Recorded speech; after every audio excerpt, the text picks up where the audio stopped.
pertama kali saya lihat flyer yang dibuat, saya agak was-was juga. Agak was-was. Di situ ada foto saya. Ada foto saya, sebelah kirinya Victor, sebelah kirinya Arman. Tulisannya this or that. Waduh, ini provokatif ini nih. Pilih yang mana? Pilih yang mana? Saya soalnya dulu pernah dengar lagu di Indonesia. Coba ada yang tahu nggak? Madu di tangan atau kiri, pilih yang mana? Wah, ini provokatif ini. Yesus saja. Saya takut ini salah mengerti. Pilih yang mana? Kalau pilih Victor, Arman bisa ngamuk. Ntar ya. Kalau pilih Arman, wah, saya nggak bisa pulang ke Cirebon nanti ya. Tapi ya itu. Jadi saudara-saudara jangan salah mengerti. Jangan salah mengerti. Memang hidup ini banyak sekali pilihan. Ya, banyak pilihan. Dan kita harus memilih. Bukan memilih yang baik dan yang buruk. Kalau milih yang baik dan buruk, milih cantik atau milih istri, cantik atau jelek, pilihannya apa? Cantik. Kalau milih istri yang baik atau yang buruk kelakuannya, pilih yang mana? Baik. Itu gampang. Tapi kalau pilihan banyak sekali, itu agak susah. Agak susah. Dan perlu berpikir panjang lebar. Hidup ini banyak sekali pilihan. Saya jadi teringat anak saya. Anak saya pun gitu kan, masih kecil, suruh memilih. Dulu itu dia kalau potong rambut, dia biasa ke salon. Kalau di Bandung itu cuma di salon 50.000, jadi $5. Ya. Fasilitasnya, tempatnya ber-AC, ya kan, di salon. Terus diapain lagi? Dikeramas, potong rambut, bagus. Beberapa hari kemudian, saya lihat di sebelah rumah ada emang-emang yang potong rambut juga, hanya 15.000. Di pinggir jalan, 15.000. DPR. Iya, DPR betul. Di bawah pohon rindang. Di bawah pohon rindang betul. Bedanya nggak? Tahu saudara bedanya? Kalau di salon itu ada AC, wangi. Kalau di tempat seperti itu, wah ini sarung Batman-nya aja. Lu tau sarung Batman ya? Bisa berhari-hari nggak ganti tuh dia. Bisa berhari-hari nggak ganti. Kebayang baunya. Tapi potong rambutnya bagus.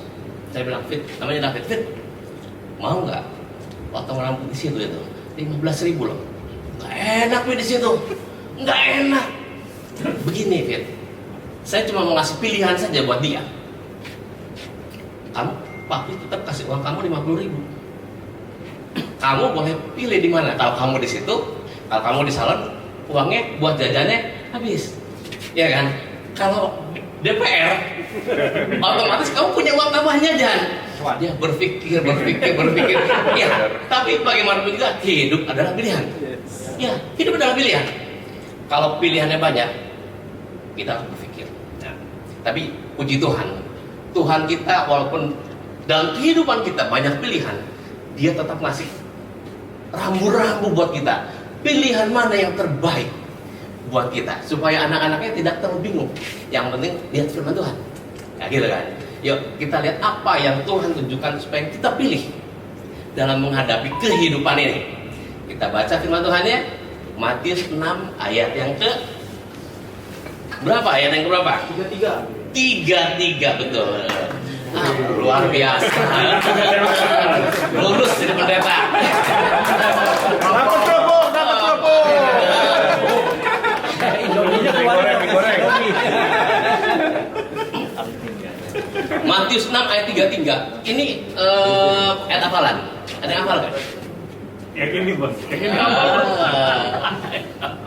Yang baju kuning depan. Apa? Luar biasa.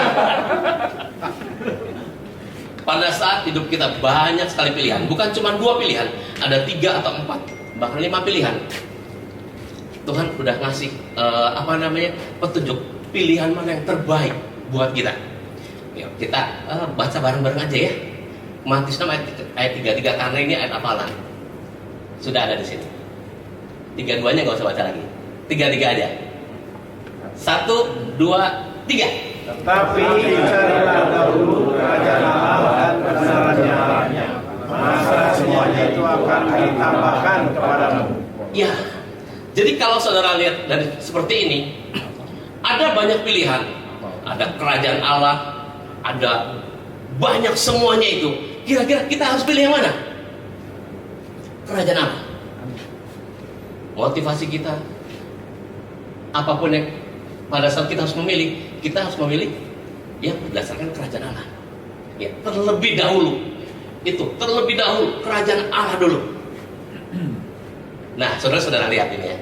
Ini kita akan belajar. Tetapi carilah dahulu kerajaan Allah dan kebenarannya, maka semuanya itu akan ditambahkan kepadamu. Semuanya itu apa? Semuanya itu apa? Banyak orang dulu berpikir, yang penting kita ke gereja, yang penting kita baca Alkitab, yang penting kita berdoa dengan rajin, nanti semuanya akan ditambahkan kepada kita. Kita mau deposito, tambahan deposito 1 juta, ditambahkan sama Tuhan. Banyak orang berpikir seperti itu. Yang penting doa dulu lah, yang penting baca Alkitab dulu, ini ke gereja dulu. Kalau kita mau tambah properti, apartemen, sini banyak raja properti, tambah 1, boleh nggak? Boleh sama Tuhan. Kalau kita mau tambah apartemen, boleh. Kalau kita mau tambah istri, Nggak boleh. hah? Nggak boleh. Nggak boleh. Tambah rumah boleh. Tambah apartemen boleh. Tambah deposito boleh. Kenapa tambah istri nggak boleh? Hah? Nah, lihat. Pertuanya tambah bagus.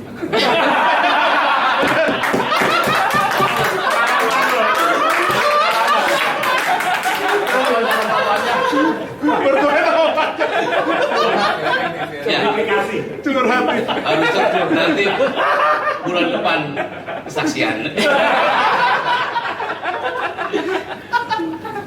Ya, nanti kita lihat kenapa ada sesuatu yang ditambahkan, tapi ada juga yang tidak. Karena yang pokoknya itu adalah kerajaan Allah. Yang lain ditambahkan. Jadi yang ditambahkan harus sesuai dengan kerajaan Allah itu. Ya, kerajaan Allah itu. Saudara-saudara, kita akan bahas satu persatu. Yang menarik di sini ayat ini ya, coba lihat. Tetapi, ada kata tetapi. Oh, ada kata tetapi. Tetapi itu apa sih? Kita ingin melihat supaya kita bisa mengerti semuanya itu apa. Kalau kerajaan Allah mungkin kita sudah pada tahu, ya. Kerajaan Allah, kalau di Roma bilang kerajaan Allah bukan soal makanan minuman, bla bla bla bla, tapi kebenaran, damai sejahtera, sukacita oleh Roh Kudus dan lain sebagainya. Nanti kita lihat kerajaan Allah seperti apa di sini. Saudara-saudara, di firman Tuhan di sini di ayat 33 ada kata tetapi. Kalau kata tetapi di kamus bahasa Indonesia itu kata penghubung, betul ya? Kata penghubung yang menghubungkan dua kalimat yang berbeda. Biar kita mengerti firman Tuhannya secara kontekstual.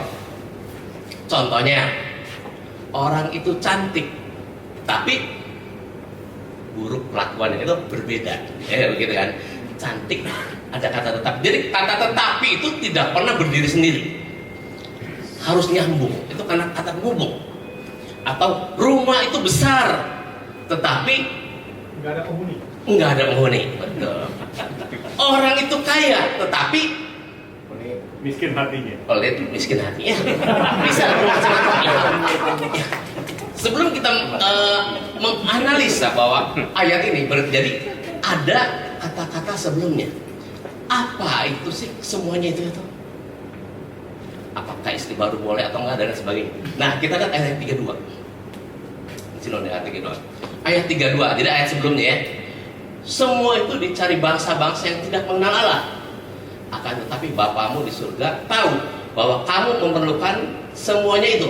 Dari ayat ini, saudara bisa tahu nggak semuanya itu apa? Cien. Cian. Kenapa bisa bilang cian gitu kan? Kan semua orang butuh uang. Semua orang butuh duit. Cian. Apalagi? Power, kekuasaan. Power, kekuasaan. Karena semua orang butuh itu. Bangsa-bangsa yang tidak mengenal Allah pun seperti itu ya. Mencari itu. Apalagi? Pengaruh. Pengaruh. Iya, banyak sekali. Banyak. Tapi apa yang dimaksud dengan itu betul sekali. Semuanya betul. Apa yang dimaksud firman Tuhan dengan semuanya itu? ini kelihatannya kita harus membaca lebih ayat-ayat sebelumnya lagi. Jadi saudara-saudara, kalau kita lihat ya, Matius 6 ayat 32 dan 33 ini adalah khotbahnya Tuhan Yesus. Khotbah Tuhan Yesus. Jadi kalau kita mengartikan khotbah, mengerti khotbah nggak bisa satu kalimat, betul ya? Khotbahnya Tuhan Yesus. Tuhan Yesus khotbah di Matius 5 sampai 7. Jadi pasal 5 sampai pasal 7. Itu khotbah yang sangat terkenal sekali. Namanya khotbah di bukit. Ucapan bahagia, sabda bahagia. Jadi Tuhan Yesus khotbah dari pasal 5. Ini Tuhan Yesus sendiri yang khotbah. Bukan rasul, bukan. Tapi Tuhan kita yang khotbah. Dari pasal 5 sampai pasal 7. Khotbah di bukit. Ucapan bahagia. Saudara-saudara, saya mau kasih tahu dulu latar belakang kenapa Tuhan Yesus khotbah. Banyak orang-orang berkumpul di situ. Ini ceritanya ya, ini cerita. Jadi saya ingin saudara-saudara tahu dulu latar belakang Tuhan Yesus khotbah itu buat siapa. Banyak orang berkumpul di situ, lalu Tuhan Yesus naik ke atas bukit. Pada saat Tuhan Yesus di atas bukit sendirian, kemudian banyak orang di bawah sana. Murid-muridnya datang. Pada saat murid-muridnya datang, Tuhan Yesus baru berkhotbah ucapan bahagia. Jadi diperkirakan khotbah ini buat murid-murid, buat anak-anak Tuhan, buat kita semua. Ya. Dan ucapan bahagia, berbahagialah orang yang bla bla bla bla, berbahagialah orang yang bla bla bla. Dapat disimpulkan bahwa Tuhan ingin kita, anak-anaknya, murid-muridnya hidup berbahagia. Siapa di sini yang mau hidup di dunia berbahagia, banyak duit, banyak bla bla bla bla segala macam, tapi mati masuk neraka? Enggak ada yang mau. Atau hidupnya di dunia sengsara, pikul salib, sengsara, nanti mati masuk surga. Pilih yang mana? Enggak ada juga. Yang maunya bagaimana? Yang gak enak. Itu. Udah, Iya. mati masuk Di surga. dunia enak, mati masuk surga. Ya, betul. Itu yang Tuhan inginkan pun seperti itu, supaya anak-anaknya hidup berbahagia. Ya, hidup yang berbahagia. Kalau dulu itu bilang kita hidup di dunia ini sengsara, udah nggak apa-apa lah, nggak apa-apa sementara, yang penting masuk surga. Nggak seperti itu. Tuhan kita Allah yang baik. Tuhan ingin kita hidup di dunia bertanggung jawab dan mati masuk surga. Itu yang Tuhan inginkan buat kita. Nah, ini adalah itu pasal 5. Kita akan belajar ya, pilihan apa, maksudnya ayat semuanya itu apa, pilihan kerajaan Allah seperti apa. Pasal 5 sampai pasal 5. Kemudian pasal 6 Tuhan Yesus berbicara mengenai hal berdoa. Makanya ada Bapa kami yang di surga, bilang Bapa. Jadi ini semua buat kita ya, buat kita, bukan buat orang kafir, karena bukan. Ini ayat ini buat kita. Tuhan ingin hidup kita bahagia di dunia dan di akhirat. Caranya bagaimana? Pilih kerajaan Allah. Ya, pilih kerajaan Allah. Saat kita memutuskan pilih kerajaan Allah, kerajaan Allah yang seperti apa? Yuk kita lihat perikop sebelumnya di pasal yang ke-6. Kita coba akan ditampilkan. Saudara, saya ingin ajak saudara berpikir, ya, apa maksud Tuhan memberikan ayat ini? Karena khotbahnya itu pasti nyambung. Nggak mungkin khotbah itu nggak nyambung. Kalau dia bilang khotbahnya Tuhan Yesus nggak nyambung, keterlaluan. Oh, Tuhan kita luar biasa. Kalau khotbah itu nyambung, kita lihat yuk. Saya akan kasih 3 ayat di Matius 6 ayat 4, 6 dan 18. Ini 3 perikop yang sebelum dari yang tadi kita baca. Ya. Coba saudara bisa kelihatan nggak? Perhatian ya. Yang Matius 6 ayat 4 ya. Ini mengenai orang memberikan sedekah. Boleh nggak orang memberikan sedekah? Boleh. Harus. Orang Kristen baik kan harus memberikan sedekah. Ya. Di sini dikatakan apa? Coba ayat yang 4, ada yang bisa tolong baca nggak ayat 4? hendaklah sedekahmu itu diberikan dengan tersembunyi, maka Bapamu yang melihat yang tersembunyi akan membalasnya kepadamu. Ya, hendaklah sedekahmu itu diberikan dengan tersembunyi, maka Bapamu yang melihat yang tersembunyi akan membalasnya kepadamu. Rupa-rupanya banyak orang Kristen yang memberi sedekah di gereja. Wah, nih saya sudah ngasih sedekah loh, saya udah ngasih orang miskin loh. Boleh nggak kasih sedekah? Boleh dan harus. Tapi kualitas yang Tuhan Yesus inginkan, kerajaan Allah yang Tuhan ini seperti kalau kamu memberi sedekah, hendaklah sedekahmu itu diberikan dengan tersembunyi. Itu dalam hal memberi sedekah. Yang kedua, bisa tolong bacain lagi. Yang keenam, ini perikop yang berbeda. Kalau tadi perikop memberi sedekah, yang keenam apa ini? Tapi Yang kedua. jika kau berdoa, masuklah ke dalam kamarmu, tutuplah pintu, dan berdoalah kepada Bapamu yang ada di tempat tersembunyi. Maka Bapamu yang melihat yang tersembunyi akan membalasnya kepadamu. Ya, terima kasih. Jika engkau berdoa, masuklah ke dalam kamarmu, tutuplah pintu dan berdoalah kepada Bapamu yang ada di tempat tersembunyi. Bla bla bla bla bla. Boleh nggak orang Kristen berdoa? Boleh dan harus.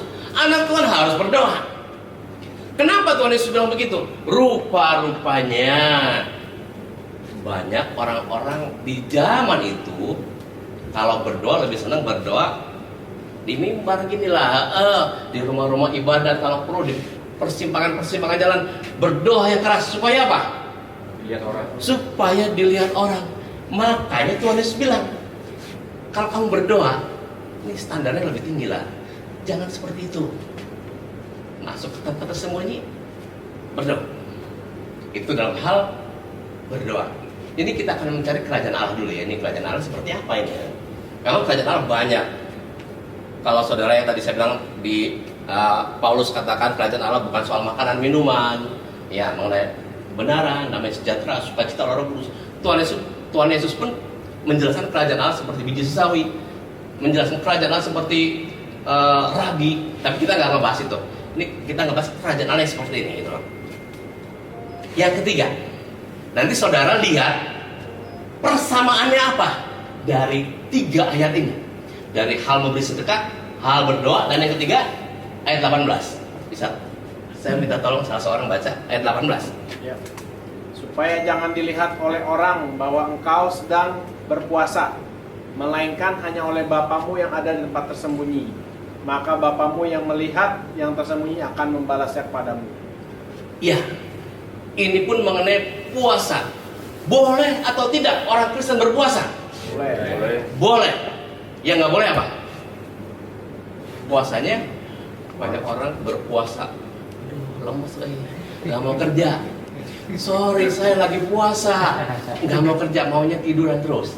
Gitu kan? Tuhan jangan seperti itu.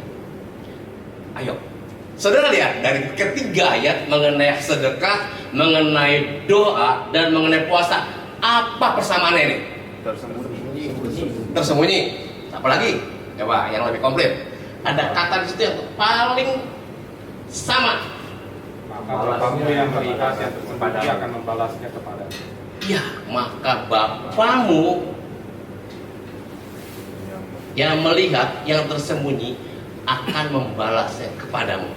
Jadi orientasi di sini adalah bukan supaya dilihat orang, tapi orientasi kita supaya Bapa melihat kita. Betul ya? Ya, kerajaan Allah. Seperti apa sih kerajaan Allah? Kerajaan Allah itu kerajaan yang dipimpin oleh Allah, yang rajanya sendiri adalah Allah. Dan hidup kita jangan buat orang lain, bukan buat kita gagah-gagahan, tapi buat kemuliaan nama Tuhan. Jadi saudara-saudara, apapun pilihan yang kita lakukan boleh, asal apakah nama Tuhan dipermuliakan atau tidak. Ya, itu intinya. Kita mau beli rumah, mau beli apartemen, boleh semua. Yang penting apakah nama Tuhan ditinggikan atau nama Tuhan dipermuliakan atau tidak. Kalau nambah istri diperbolehkan atau enggak? Enggak lah ya. Karena firman Tuhan udah bilang di kebenaran itu enggak boleh. Kalau nambah apartemen boleh nggak? Ya boleh saja. Yang penting bukan buat gagah-gagahan kita. Ya, semua buat kemuliaan Tuhan. Pada saat Victor menyaksikan di sini, pada saat Arman menyaksikan di sini, yang ditinggikan bukan Victornya, bukan Armannya, tapi Tuhan yang ditinggikan. Itu yang benar. Apapun yang kita lakukan. Nah, saudara-saudara, itu saudara-saudara, kita akan lihat satu ayat lagi ya. Masih ada waktu 3 jam saya di sini bicara ya. Masih ada waktu 3 jam. Oke. Nah, ini Matius 6, 19, 20. Cuma 2 ayat aja ya. Ada yang saya minta tolong bacain 2 ayat ini langsung lah biar sekalian. Janganlah kamu mengumpulkan harta di bumi. Di bumi ngengak dan karat merusakannya, dan pencuri membongkar serta mencurinya. Tetapi kumpulkanlah bagimu harta di sorga. Di sorga ngengak dan karat tidak merusakannya, dan pencuri tidak membongkar serta mencuri. Iya. Tapi kelihatannya ini di Sydney ya. Coba ada yang punya Alkitab bahasa Inggris nggak ayat 19? Ya. Nah, iyalah. Saya ini seperti ngomong di Indonesia, semuanya Indonesia semua. Kita belajar Inggris dikit-dikit lah. Ayat 19, ada yang punya ini nggak? Ayat 19 saja. Matthew 6:19. Do not store up for yourself treasures on earth, where moths and vermin destroy, and where thieves break in and steal. But store up for yourself treasure in heaven, where moths and vermin do not destroy, and where thieves do not break in and steal. Wah, saya nggak ngerti ngomong apa itu. Cuma buat gaya-gaya aja di sini. Cuma ada ayat 19 tadi bilang apa? Kalau di akhir ayat 19 apa? Cuma kata-kata pertama aja apa itu? Kata pertamanya. Do not store up for yourself treasure. Apa itu? Janganlah kamu mengumpulkan harta. Enggak. Treasure. Ada yourself. Iya, itu yang membedakan bahasa ini sama bahasa Indonesia. Tapi terjemahannya ada untuk dirimu sendiri. Itu yang membedakan. Mengumpulkan harta boleh? Boleh.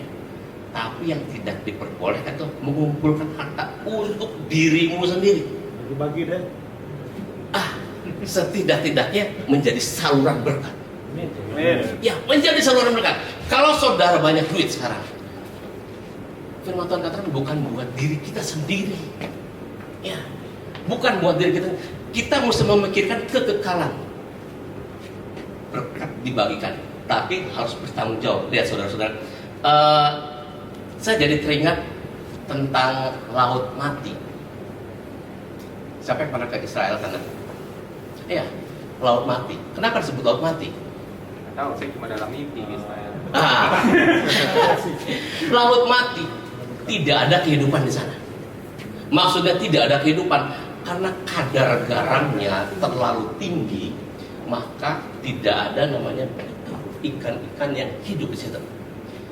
Kenapa kadar garam di sana terlalu tinggi masalahnya itu? Airnya nggak bergerak. Nanti kalau mengalir. Karena tidak mengalir. Ya, laut mati itu sebetulnya danau. Danau mungkin 80 kali 15 km. Masalahnya di situ ada danau itu 400 meter di bawah permukaan laut. Jadi permukaan yang paling rendah di bumi ini. Banyak air dari Gunung Sion, dari sungai-sungai yang lain membawa mineral masuk ke sungai ke laut mati itu. Tapi nggak ada salurannya, nggak ada pembuangannya. Kenapa tetap segitu? Itu ngarepin dari panas yang terik sehingga air mengalir. Jadi banyak sekali kadar garam. Ada yang bilang 4 sampai 6 kali. Dan tidak ada kehidupan. Saudara-saudara, kalau kehidupan kita seperti laut mati, tidak ada aliran. Kalau kita makan terus, mati. Makan terus, nggak ada yang dikeluarin. Nggak boker. Terbelit. Nah, seperti itu ya, seperti itu. Makan, mengumpulkan. Bahkan ada terjemahan yang cuma mengumpulkan, menimbun. harta di bumi untuk dirinya sendiri terus. Saudara-saudara, jadi kalau begini, apa yang mesti kita lakukan? Kita mesti punya pola pikir kerajaan Allah. Pola pikir kerajaan Allah seperti apa?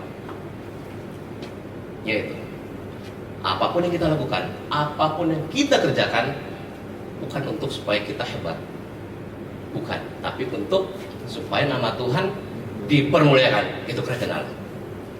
Untuk apa? Bukan kalau kita banyak harta, bukan cuma buat kita saja, nggak ada yang dikeluarkan.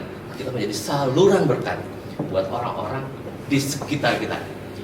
Itu rahasia yang Tuhan Yesus ingin kita ketahui kalau kita ingin hidup bahagia. Ya. Motivasi yang benar, orientasi yang benar. Saudara-saudara, sebelum kita akan akhiri, nanti kita akan bagi kelompok, ya, akan bagi kelompok. Kita akan membahas di kelompok itu masing-masing. Apakah kita coba di sini ada. Nah, kesimpulannya apa? Kesimpulannya. Jadi kalau motivasi kita tepat atau orientasinya pada kerajaan Allah, maka hidup kita lebih bermakna. Betul ya? Lebih bermakna. Kita lebih berguna buat orang-orang di sekitar kita. Lebih berguna otomatis. Yang penting orientasi kita tepat. Kalau pola pikir kita benar, Allah mengasihi dan memelihara hidup kita, maka hidup kita tenang dan tidak khawatir. Ini tadinya saya akan bawain lagi terusannya ayat tadi, saya pikir waktunya kurang, jadi nggak apa-apa. Yang pertama saja. Jadi nanti kita akan diskusi. Apa yang akan didiskusikan? Ada. Nah, pernahkah Anda mengalami dilema saat memilih di antara beberapa pilihan yang tampak semuanya baik? Pilihan ini baik, ini baik. Aduh, saya mesti pilih yang mana ya? Bingung nih. Pernah nggak saudara mengalami seperti itu? Saat pilihan mana? Saat itu pilihan mana saudara pilih? Pilih yang mana? Pertanyaan ketiga, kenapa saudara memilih itu? Alasannya apa? Yang ketiga, dampaknya apa sampai sekarang? Itu akan kita diskusikan di diskusi kelompok. Oke, saya kembalikan kepada. Yap.